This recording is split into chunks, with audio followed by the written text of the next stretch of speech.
All right, good morning, everybody. It is Jay again, and it is around the middle of December here in Phoenix, Arizona. And this is a question that you may have asked yourself, maybe not, but we're going to go ahead and ask it today, and that is, what can we eat in the middle of the winter? What fruits are ready right here at the end of fall, beginning of winter, and what's going to be available during the winter? Is there actually anything to eat? So what we're going to do is we're going to go around the yard today and we're going to see if there's anything ready or available, and we're going to try to fill this plate here full of fruit and see if we can actually grow and eat anything in the winter. Now, most fruits are thought about as spring fruits. So you got your peaches, you've got your early apples, mangoes are going to be in the middle of the summer, but people always kind of put their garden or their thoughts to rest in the wintertime because they don't really think about fruit being available or really don't know that anything's available. So usually during the winter time, people kind of slow down a little bit, but this video is to sort of encourage you that gardening is year-round, and you always have to think about collecting fruit and having successive ripening on fruit trees so that you can have fruit and food all year long. So there really is no point of the year when you don't get anything. If you've got it planned correctly, then you should be able to get things pretty much every day of the year. You should be able to pick some sort of fruit. So we're going to go through, like I said, today, and we're going to see if we can find anything that is available, and we're going to see if we can kind of fill this little plate. So the first thing we're going to start with is pears, because we're getting sort of at the end of the pear season here. So I got one really nice one right here on the plate, and I'm going to go over to the tree and see if there is any left on it, and we're going to take those off. Okay, so we're sort of getting to the last of them, and these guys are ready to be picked. And these have gotten quite large too. These have some weight to them.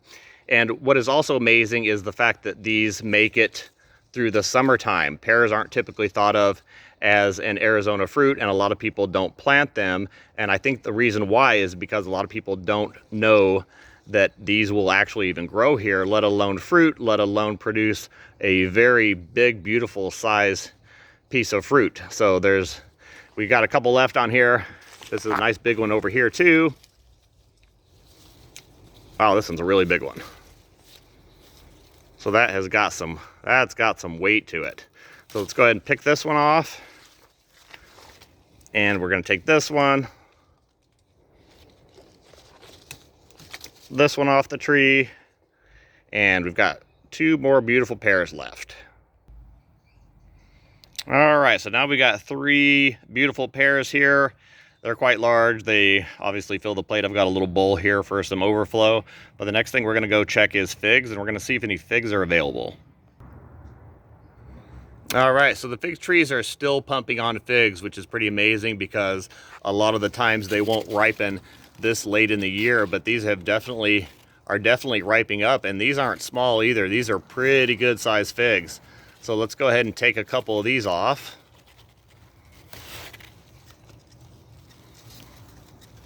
Wow, that's a nice big one. And let's grab the one behind it.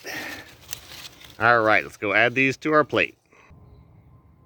All right, so now we have our figs on the plate here, and you can see that these are quite large. These are right about half the size of the pears, which are pretty good size. These are beautiful, beautiful fruit.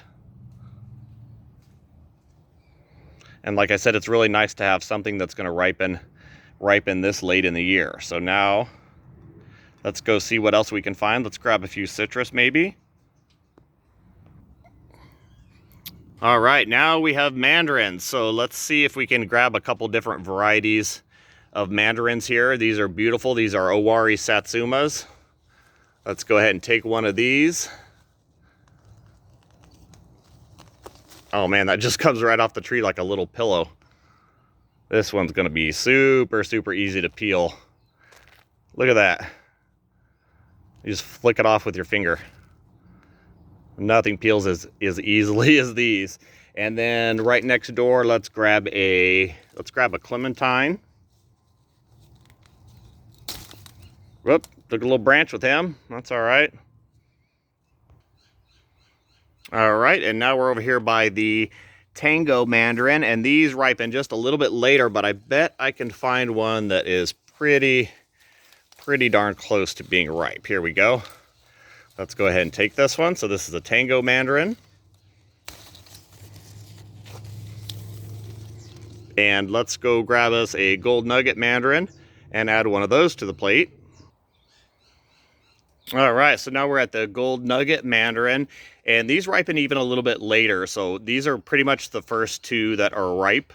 The rest of them on the tree are a little bit green, but these guys are definitely ready to go and really good size.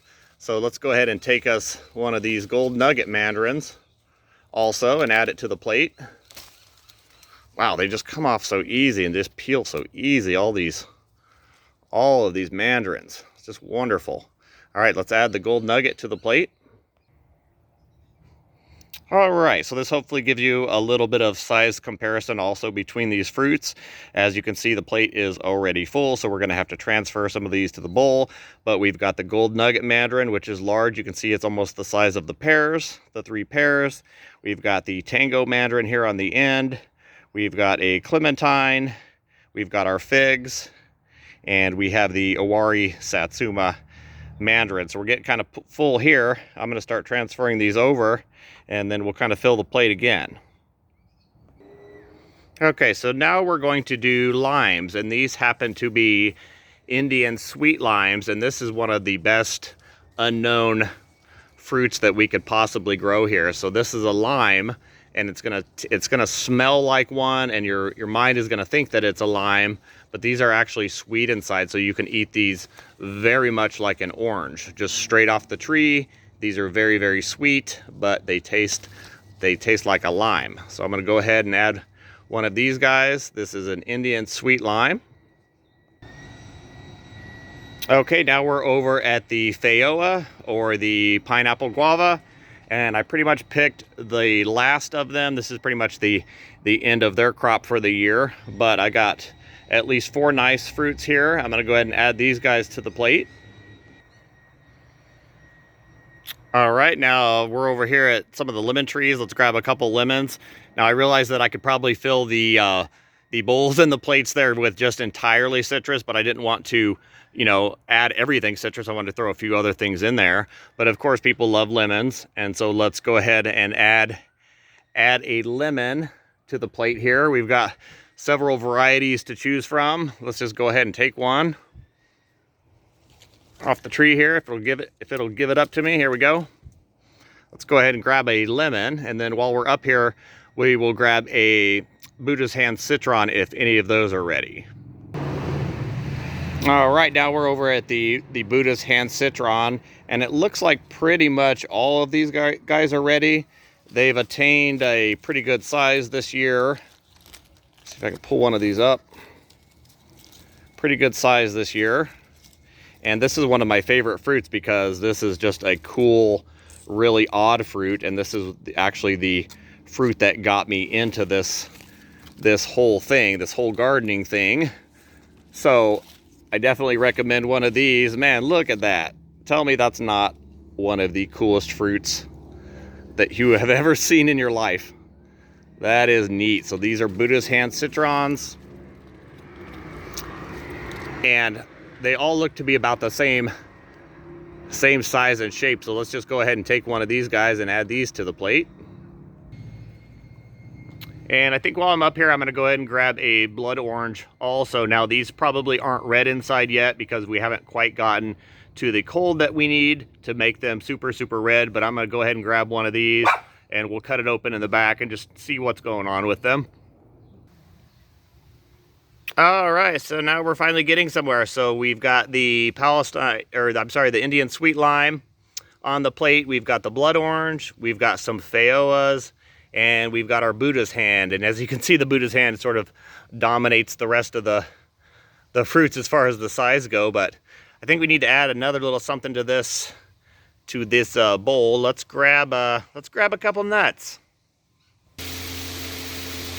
All right, we are back here by the pecan trees. I've got a couple pecan trees back here. Of course, the water just came on, so I don't know how many I can reach, but let's go ahead and See if I can reach in there and grab a couple nuts here without getting soaked. All right. All right, we've got a nice handful here of pecans. So let's go ahead and sort these from the husks, and I'm gonna go ahead and put these guys on the plate.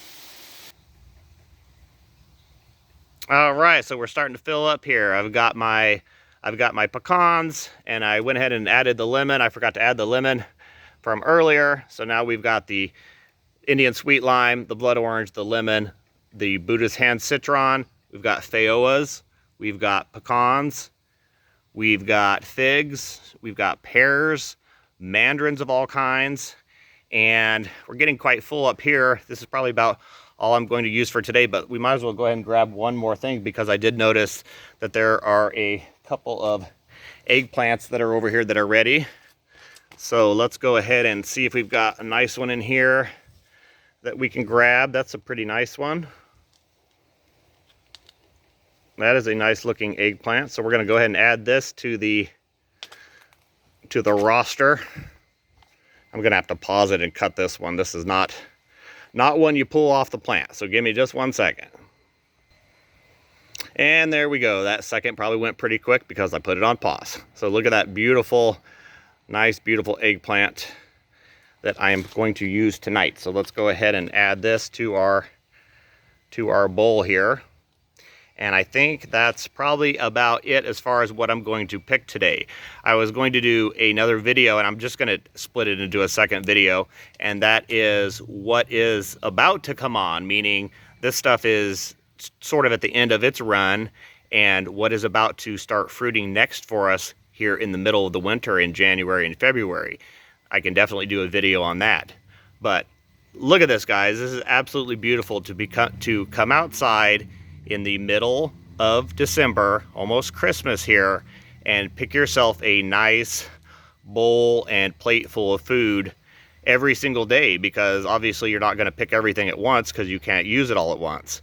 But this is pretty amazing to get this kind of production even in the middle of the winter. All right, guys, that is about it for this video.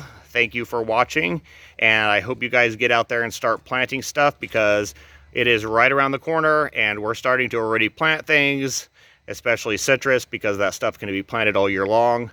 So don't think that there is a time that is a dead zone in which you can plant things or eat food.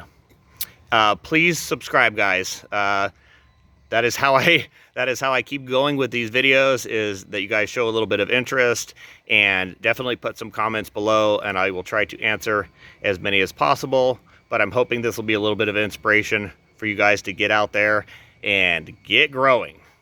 Bye, guys.